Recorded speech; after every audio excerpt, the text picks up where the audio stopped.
at hashtag Kangaroos, Instagram, hashtag Kangaroos podcast. Tonight, I'm back with Jesse Cardinal. Now, Jesse, it's been a few weeks where I had you on when I caught up with you to talk about the recruiting team, how you did that through your work. But tonight, I need your expert opinion on some positional battles coming up. But before we start, a bit of bad news earlier this week, and Jackson Archer doing his ACL at training and out for 12 months at least, you'd have to think. But he hasn't had much luck, this kid, has he? No, look, it's a real shame. And, we were talking about this before we joined. It's a position of weakness for us. We all know our back line is obviously our weakest position. You've got, Jackson Archer, who he showed good signs. He showed good signs at the end of 2024. Obviously, 2025, it was very, very interrupted. But he looked like someone who was going to kick on as a player. We just haven't had a lot of luck with those medium lockdown or even medium defenders in general, have we? I mean, he's now out for the year. There's not a lot of depth in that space. It makes you think what they're going to do.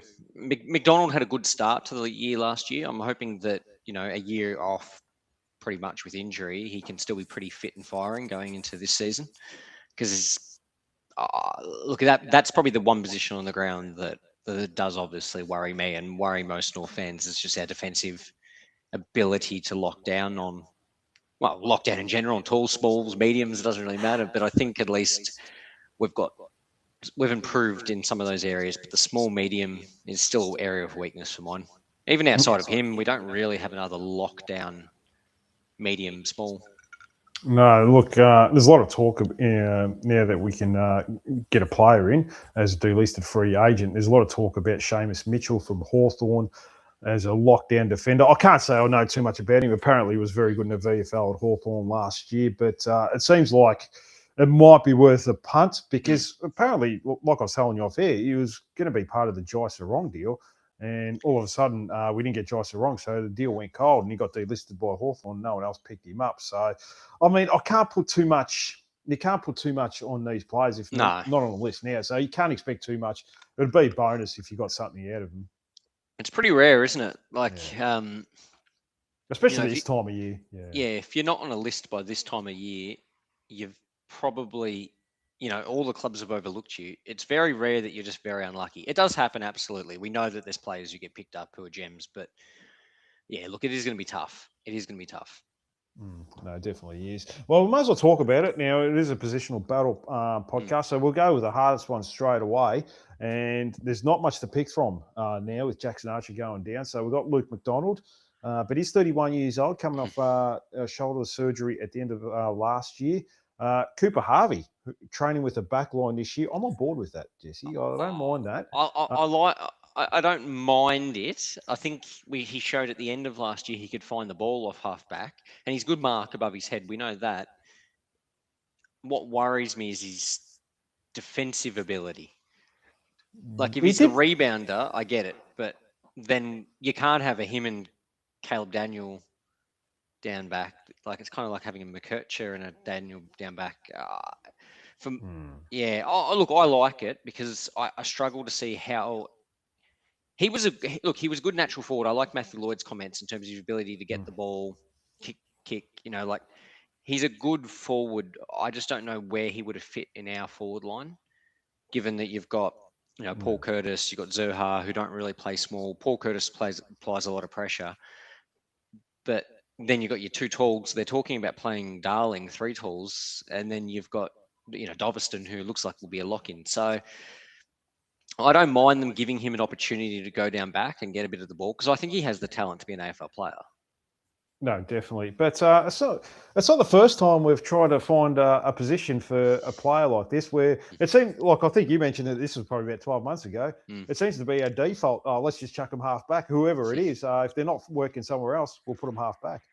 Well, yeah, it works better in some situations than others. It didn't really work for a Zane Dersma type, but... Oh, that's true. Well, yeah, that's going to be an interesting one. I'd be curious to know if a Thread Gold could play a little bit more medium.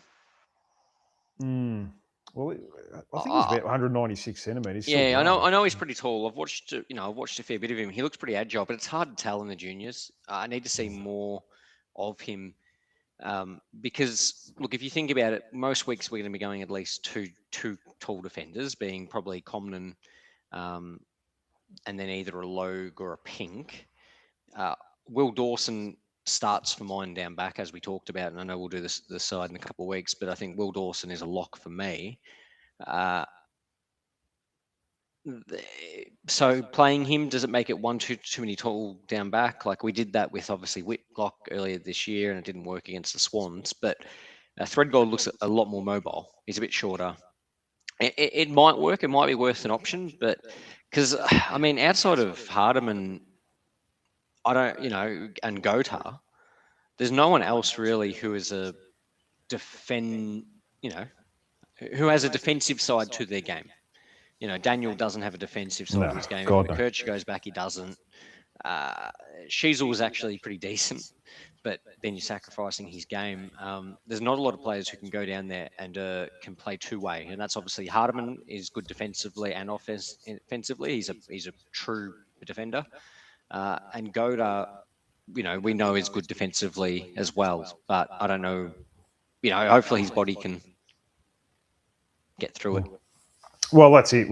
He hasn't played for effectively 2 years. I think he had a few games in the VFL last year and his body couldn't hold up. And generally, Achilles injuries are 2-year injuries. Just ask Callum. Well, I think I saw he wasn't training yet with the full squad. I think he was with the contact. Or non-contact. Already had a little bit of a calf issue, the one from the back end of last year that was... So I'm not 100% sure of his fitness. I'm not too sure if he's still alive, to be honest, Jesse. It could be AI generated at the moment, so it's been that long since I've seen him. What about, as a bit of a smoky, maybe Bailey Scott? As a defender? Yeah, lockdown defender. He's pretty thin. I'm throwing darts here. So. I haven't been to the gym in a while, mate, and I reckon I'd have bigger jukes than he does. He's, to be fair to him, we do need to give him another, he had a really, really poor year, and you're not going to write someone off from a poor year. But even before that, he was never, I don't think he was ever an A-grade player. He was just a good accumulator. A good accumulator whose skills were neither here, near there. I think he's too good not to be an AFL player, but I'm sure I've said that about, half a dozen players. So he needs to have a really big year. It's obviously a contract year for him. I just don't know if he's got the defensive side to his game, unfortunately. That said, do you remember when Ratton was still coach of St Kilda? I think we used him as a tagger on Bradley Hill when Bradley Hill was a really good winger, and I think he locked him down. So he played a really good defensive, almost tagging wing role. So he must have a defensive element to his game, absolutely. I'm not sure. Look, I mean, we're going back to 2 years ago. Last year, his body of work, if he was out of contract last year, he might have been delisted. He was that bad. He was one of the worst players in the AFL last year. That's how far he fell. Might have been the worst. Yeah, well, who knows? And that's not a knock on his ability. I think he just lost complete confidence. And yeah, that came with losing his ability, I think, out on the football field, because he's a completely different player to the one in 2024 and 2023, where he was top 3 in the best and fairest. So I just looked up worst player in the AFL last year on player rating. There was only 3 players who had a negative player rating, and the worst one was Callum Coleman-Jones. Well, yeah, he didn't get a touch. I think he played a quarter or half of a quarter and did his calf. Bit rough, really. Yeah, but, I think so, yeah. But that's a small body of work, so it is. We'll back CCJ in. It is. Well, yeah. I mean, you'd have to say Luke McDonald have first dibs at it, wouldn't you? And probably last dibs, to be honest with you. We'll go to the key defensive position. Now, you already touched on this. Your Common's a lock. There's no doubt about it. Oh, it has to be. Yeah, centre half back for mine. You're high on Will Dawson, which I agree with. Well, I think if you look at his pros and his cons from last year, I mean, that game against, obviously, Sam Darcy was fantastic. He's a body to apply body work, his aggression. I really liked what he added. I think a lot of North fans like what he added. He probably just needs to. He struggled in some of the games. It depended on the opposition. I think Gunston had a day out on him, but Gunston kicked like 9 goals that day and had a day out on everyone. So I think that he doesn't suit your really quick key forwards. He's going to suit your tall, more, I don't want to say lumbering, but your tall, more. Sam Darcy. Yeah, Sam Darcy. Maybe we'll just play him when he plays Sam Darcy. But I mean, other players have that. I mean, other teams do, have that. A lot of teams have that. I mean, against us, he wouldn't. I don't think he'd do really well on Larky, who's a bit more smart and agile with the running patterns. He'd probably, do really well on a. I don't want to say Callum Coleman-Jones, but that's the type of player I'm talking about. It's a bit more of that. It's a bit more of that mark type as opposed to your running patterns type. So, look, he's going to learn. We're talking about a kid who's in his third year now, who was injured for a lot of his first year, didn't play all of last year. So I'd be playing him almost every game this year. There's no reason to not play him every game. You wouldn't be putting games into core. And he is the monster key defender in terms of size. He's the biggest we've got. Your Pink isn't big. Logue isn't big. Common's tall, but he's not, he's not the lockdown key defender. So realistically, it's Dawson and Whitlock if Whitlock puts on size. Oh, so I wouldn't think Whitlock would probably be in a round one team. No, I don't either. But you obviously got Toby Pink, Griffin Logue, Hayden Core, Whitlock, maybe not Blake Threadgold. So there's a few there. There's a few options. Yeah. Threadgold, Whitlock are probably still a bit raw. So you're probably looking at one of Pink. I think Threadgold, from everything I've heard from the draft experts, has a better chance of coming on earlier than your Dawsons or your Whitlocks, just because he's from all reports, his defensive numbers this year were absolutely phenomenal. So I wouldn't be surprised if he came on a little bit quicker, a bit like maybe a who's the kid for Geelong? Is it O'Sullivan? Yeah, the Irish bloke. He's no, Irish, no, I don't think he's Irish. He was like picked 10 or 11. O'Connor or something. Or something like that. Yeah, I know it was I know who you're talking about. Yeah, I think it is O'Sullivan. Yeah, he was like picked 10 or 11 or something in that draft. Near Caddy. And So I think he could come on pretty early. Like he's very similar in terms of his type. But it's where does he fit in the sides to day one?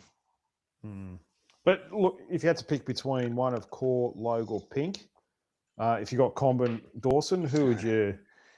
I mean, it's not a really high bar here, but Logue.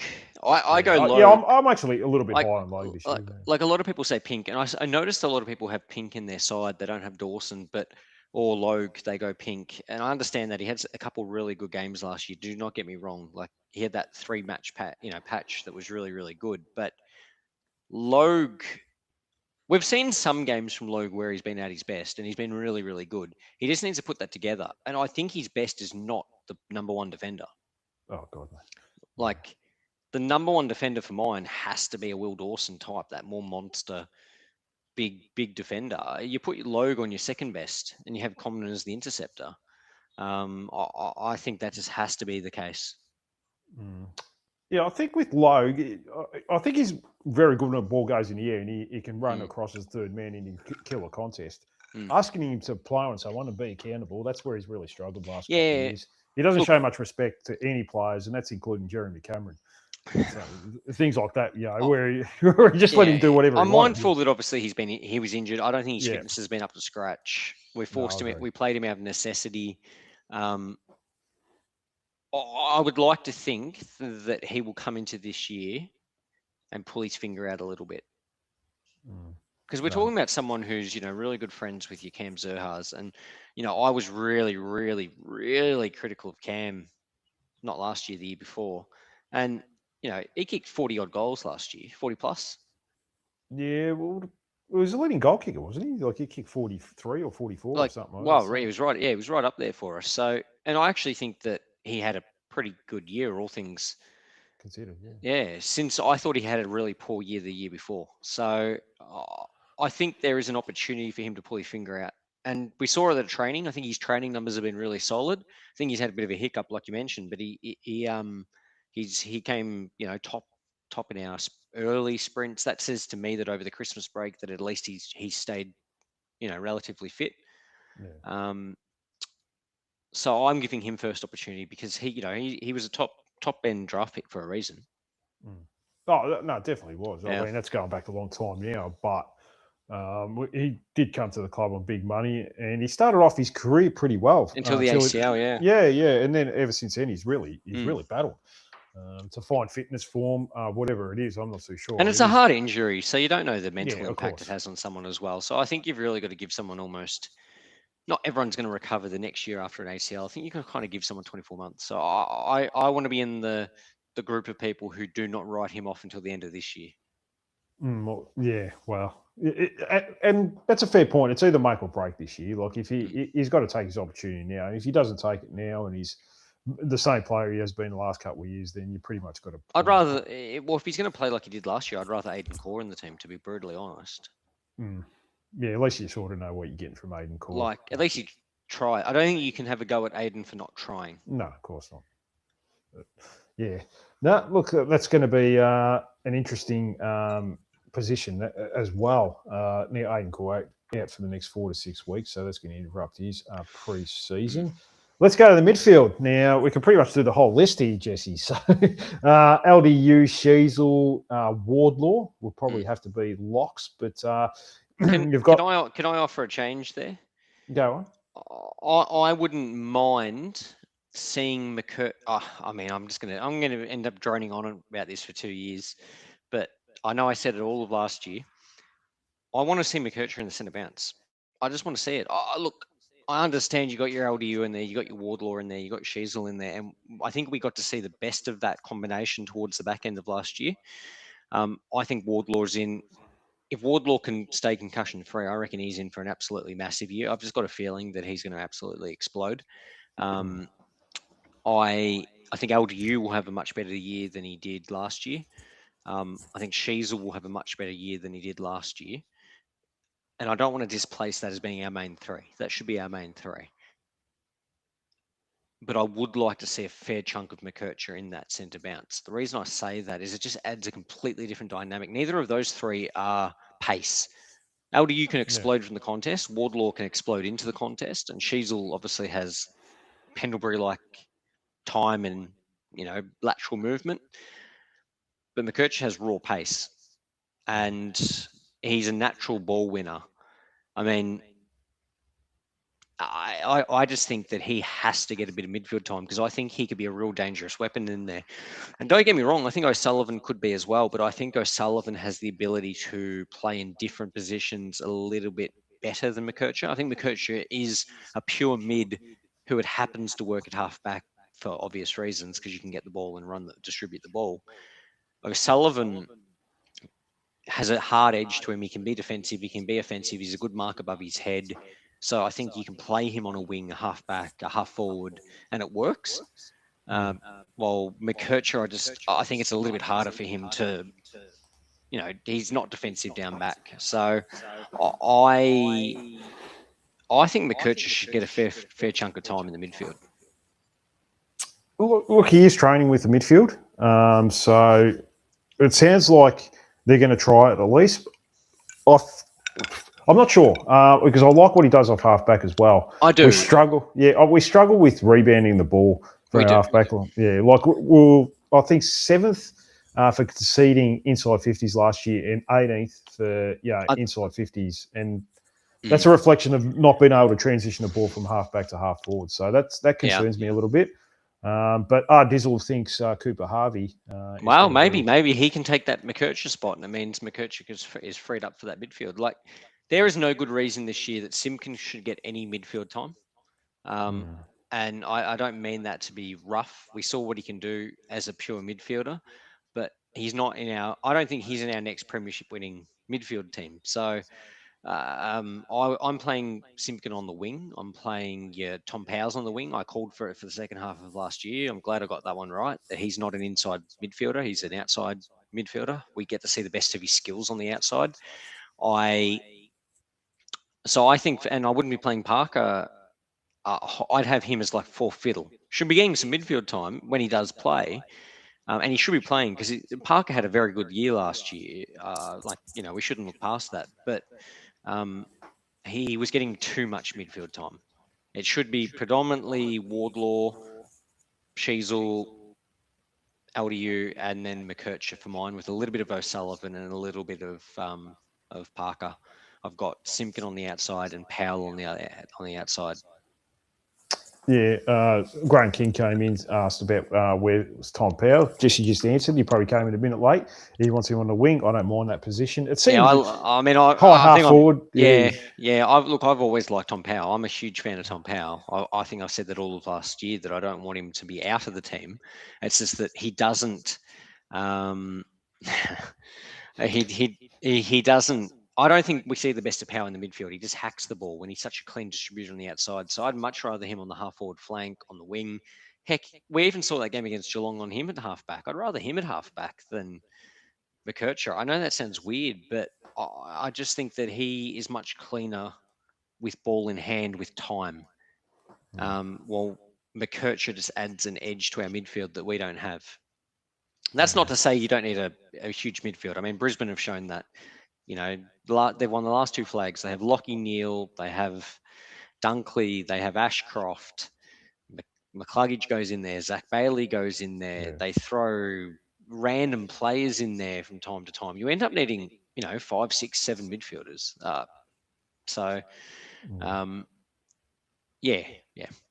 No, that's fair enough. I mean, you got your top, your main three, and then you might have to. Yeah, Finn O'Sullivan will probably go in there for spells. I think you're sort of saying McKercher, definitely will have spells in there. We probably want to get away from Luke Parker a little bit. He is 33. He's more of a on-field coach. You'd want that anyway this year. You don't want him to have. Well, you got 5 bench spots with as many. Yeah, that's right. Yeah. With as many. Interchanges. So there's no reason for him to get above 60% game time for mine. Throw him in the midfield when a Wardlaw or an LDU is tired to go win the ball. Yeah. The rest of the time he can play a little bit of time at the forward flank, but otherwise I wouldn't have him on the ground.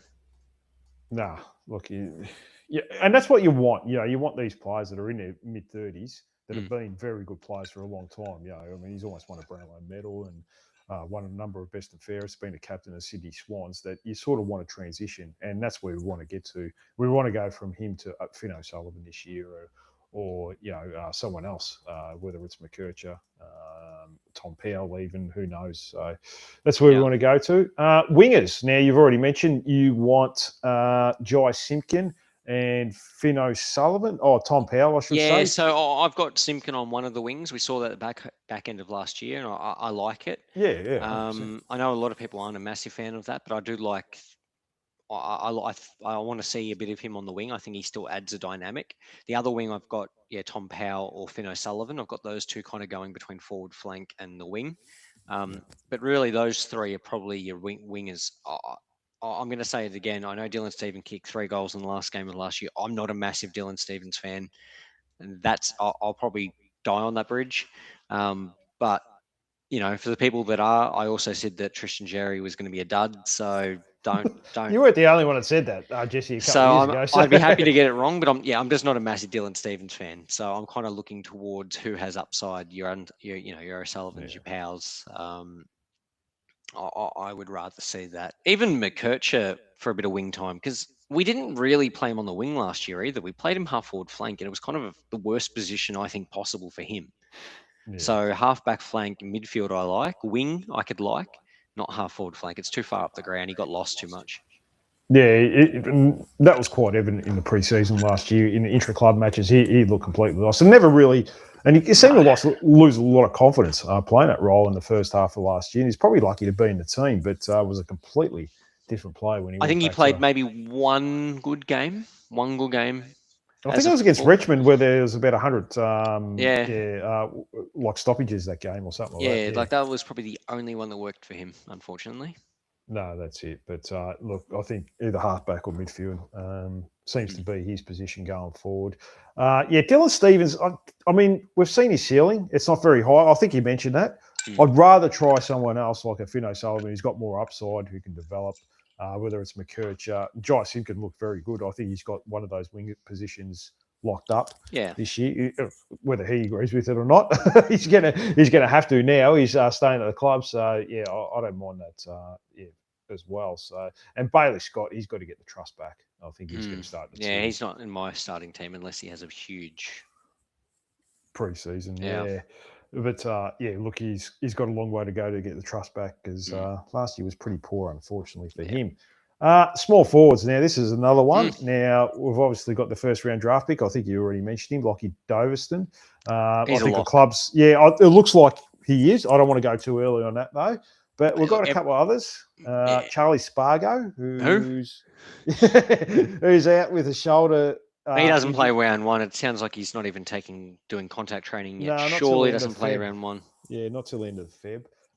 Robert Hansen, I'm a little Who? bit down on. No, he's done. He'll be VFL. If he can't find another position, he's VFL. And I don't mind this next one, Zach Bench. Has had a good pre-season so far. You've missed one. I've missed one, and I'm going to mention him in a minute. Is that because you're completely off him altogether? No. There's one I think is the best small forward at the club, and that's at the moment. That's without seeing Lockie Doveston, of course, and that's Zach Fisher. I'm actually high. I was talking about Jacob Constanti. Yeah. Well, I was going to get to him as well. I thought you forgot about him altogether. No. Okay, on bench. Yeah, look, I liked some of the things that he did. Don't get me wrong. And we didn't get enough of a sample size, really, in a team that was playing some poor football for a period of time, and then he got injured. So I'm glad that he is playing on. I want to see what he can do. It's just going to be interesting who we pick as a forward line. I mean, Nick Larkey is obviously a lock. You'd say that Paul Curtis is a lock. Yeah, Cam Zurhaar is a lock. So you've got a tall, a medium, and a small who plays tall but can add pressure. So let's just call him a small forward. You got 3 more spots on field. I've got Trembath as the second tall forward. I think he's got to be a lock at this stage. A lot of people are saying that Jack Darling's training the house down and it's going to be an absolute lock. People aren't playing Trembath in their team. I don't understand that. But even if I don't think you can play Larkey, Trembath, Zurhaar, and Darling, and then 2 smalls. That seems too tall for mine. So I'm going Larkey and Trembath. If Trembath falls out of form, then sure, Darling can come back in or whatever. But I'm not going more than those 2. I don't like more than those 2 and Cam Zurhaar. That's just not for me personally. Because then you've got Paul Curtis who plays medium, and then you've got 2 legitimate smalls. So if one of them's Doveston, I've got Powell or Sullivan or Simpkin playing forward flank, then your forward line's done. Ideally, one of those isn't playing forward flank, another midfielder, and then you are playing your Banch or your Costanti or your Zach Fisher. Of those 3, I'd pick Banch to start just because I want to see what we can get from him. Costanti, I don't even know what to say on him. I think we had a woeful last year. A lot of people were in the Costanti camp. He couldn't buy a goal. I'm sorry, if you're a small forward, his pressure really wasn't that good. People were saying he's playing, saying it was good. It was not good. It was average. Yeah, that's what I was going to say. That's probably a good word. I think it's average. And he kicked 10 goals in 20 odd games. Missed some easy ones too. I'd rather see a Banch in there. I think he could do a little bit more with it. And I probably agree with you. I'd rather see Zach Fisher up there. Yeah, I'm still high on him because he played some really good football at Carlton as a small forward, and we've never tried it. We just said we recruit him as a rebound defender because he played a month at Carlton, and that's all we've done with him. I remember last year. Has anyone seen where he's training this preseason? I've got to go down to one training session. I'm going to try for next week because I've got a couple of days off. So I'm going to try and go down. I'm going to look it up on X and see if anyone has spoken about him. Well, you do that. But obviously Spargo's out at this stage. Robert Hansen, I'm not particularly high on. Jacob Costanti, not particularly high on. So, yeah, I think it's between Doveston. Maybe Banch might get in or Fisher on the bench. They can rotate through that small forward spot. But we'll have to wait and see. And key forwards, there's one player that apparently is training the house down here, Jesse, and has put on a little bit of size, and that's Taylor Goad. He could be a little bit of a smoky.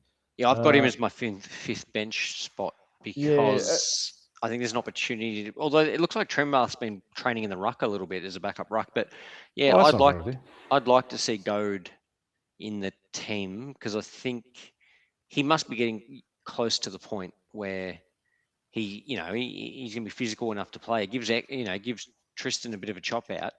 And that's obviously attractive in its own right. But I think that he adds a bit of a different dynamic, and we've got to get games into him, I think. I think the game, it'll be interesting to see how the game goes this year, given that they're moving away from more stoppages and the ruckman, they're going for a bit more of that. They're trying to promote the non-Tristan Xerri ruckman a little bit. So I think we do need to get games in the go. So good call there. Well, we'll have to wait and see. I mean, there's going to be a lot come out in the next month or so. But apparently he's looking really good. He's put on some size. They've even said he's gone up a couple of centimetres to 207 centimetres, which is quite tall. So almost a Luke Jackson prototype. If you can get it right, that size and that height, it'll definitely be a weapon. Big X factor, that's for sure. So I've got Larky, Trembath, Darling, Goad. You want two of those? And then Zerha as your third. I don't like the three talls when you got Zerha and Curtis, because I think they both play tall. But I think they will play Darling and Larky and hopefully Trembath. But I've also heard messages from the club that they want to go a lot smaller. So we often get a lot of messages this time of year. It doesn't always come through. I mean, every team pretty much says, we want to play faster, take the game on, and so forth by about round 3 or 4. It's almost like, let's just go back to what we know. So we'll have to wait and see. But there's one more player here, CCJ. Any hope, Jesse? No, not for me. Not sure why we renewed him, unfortunately.